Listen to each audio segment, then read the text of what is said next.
Vous écoutez le Flash Actu, issu de l'épisode S902 du podcast Faut pas pousser les ISO, diffusé le jeudi 19 septembre 2024.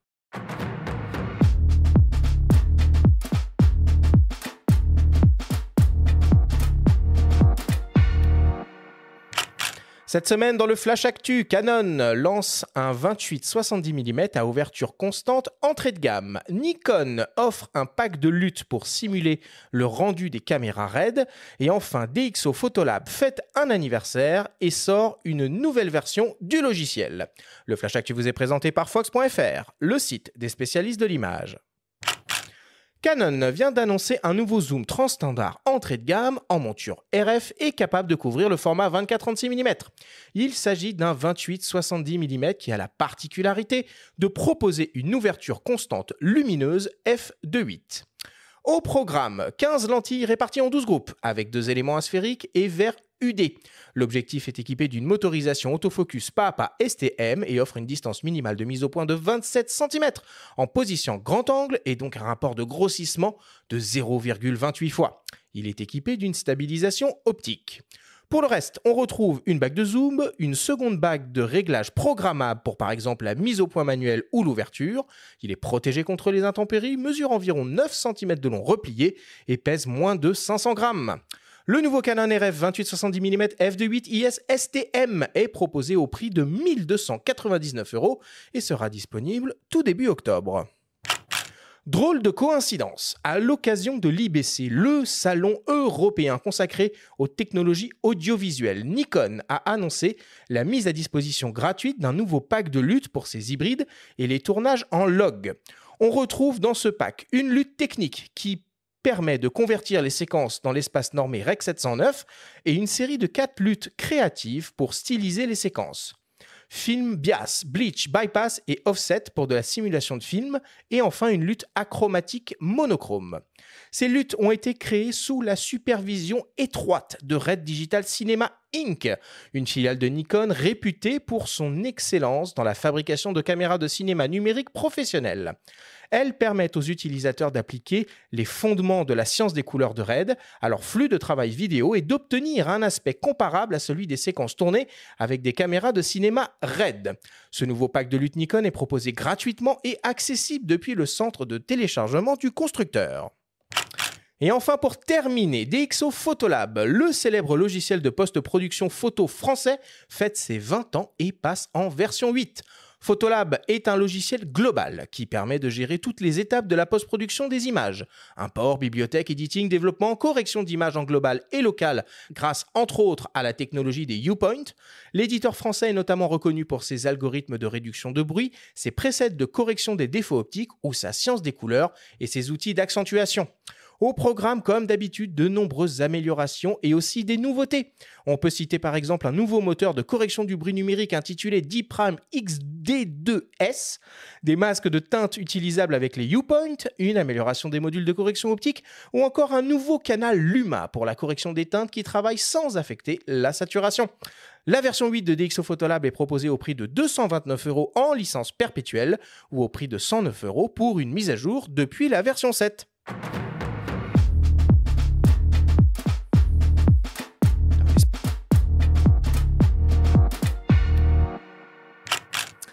Alors voilà pour l'actualité cette semaine. Je rajouterai une petite information qu'on n'a pas mis dans le Flash Actu traditionnel.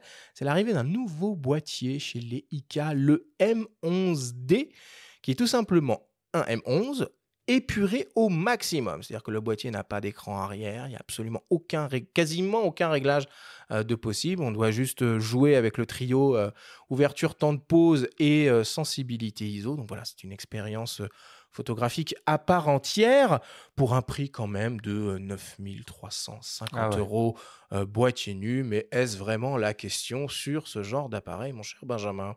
Je sais pas, pour en revenir peut-être au commun des mortels.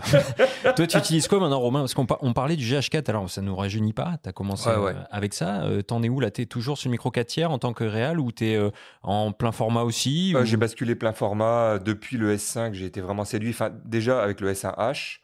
et que j'utilise toujours d'ailleurs. C'est vraiment celui que je préfère à tous les niveaux, mais quand même le S5 II X maintenant et le S5 II, c'est ceux que j'utilise la plupart du temps, et même maintenant en photo, j'avais pour habitude lorsque je faisais je fais des photos pour le magazine Beau Quartier à Grenoble, photos de mode, et j'avais gardé l'habitude d'utiliser le S1 que j'aimais vraiment beaucoup en photo, notamment grâce à son gros viseur, etc. Mais vraiment le S5 II maintenant, c'est celui que je prends quasiment tout le temps. S5 II ou S5 IIX, je prends les deux boîtiers et je mets le 85 1.8 que j'utilise tout le temps pour les shoots de mode, et un 24-70 sur le deuxième boîtier au cas où. Et là, on a parlé des DxO Photolab 8. Tu fais un peu de photos, donc tu utilises quoi comme soft? La suite Lightroom Photoshop. Ah oui. Ouais, j'ai pris la suite, et depuis l'arrivée de l'IA, c'est absolument incroyable pour les masques en fait. J'ai vraiment découvert ça, et j'ai découvert donc détection de la personne, et après il te propose tout, sclère de l'œil, peau du visage, peau de la personne en entier, les vêtements, l'arrière-plan en un clic. Donc on gagne un temps absolument fou, et surtout en qualité, quoi.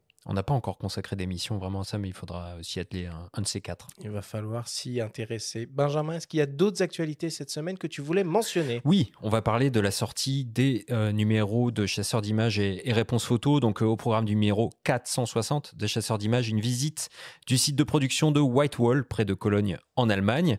Il y a aussi un passionnant entretien avec Grégory Picou, un des principaux photographes du mouvement handisport en France. Donc il revient sur son expérience aux Jeux Olympiques. Puis, dans la partie test, on a le Fuji GFX 100S2, le Nikon Z6 III, mais aussi le singulier Pentax 17, boîtier argentique demi-format annoncé cette année par Ricoh. Réponse Photo, pour sa part, propose un dossier sur le bicentenaire de la photographie. Et oui, puisque à quelques jours près, le 16 septembre 1924, Nicéphore Niepce a réussi, selon ses écrits, à fixer une image, même si cette date ne fait pas l'unanimité. Prise Et depuis donc, sa fenêtre, de mémoire. ouais, et donc le dossier nous invite dans la maison de Niepce à Saint-Loup-de-Varennes, en Saône et Loire, dresse des portraits aussi de personnalités clés dans l'histoire du médium. Donc il est question de Louis Daguerre, Hippolyte Bayard, Henry Fox Talbot, des premières femmes photographes également, depuis l'invention du médium jusqu'à la Seconde Guerre mondiale. Et on mesure le chemin parcouru depuis les plaques argentiques jusqu'aux capteurs d'aujourd'hui au travers de la lecture de ce dossier. Un portfolio d'images aussi qui ont marqué l'histoire. Et il est bien sûr là aussi question d'intelligence artificielle. Parmi les tests de Réponse Photo, on trouve le Z6 III également, le GFX 100S2, qui sont les deux boîtiers très importants de ces derniers mois qui animent la rentrée. Et aussi un Sigma 51.2 qui existe en monture L également, et qui là est testé en monture E et qui figure au sommaire de ce numéro 373. Ça me dirait bien de le tester, celui-là. Ouais, mais je pense qu'il fait de l'œil à pas mal de gens, surtout par rapport au 1.4 qui existe dans la gamme Lumix, qui est un truc énorme et ultra cher. Il a une belle carte à jouer, ce modèle Sigma. Un 4, un 8, un 2, là, les choses sont pas claires en ce moment au niveau des gammes, en fonction des ouvertures maximales des focales fixes. C'est un autre je te vois venir sur notre map, mais ça tombe bien parce qu'on a des émissions consacrées à l'optique qui arrivent, et on a de la matière, on a du grain à moudre. Tout ça pour dire que ces deux numéros sont actuellement en kiosque. Parfait. Merci Benjamin.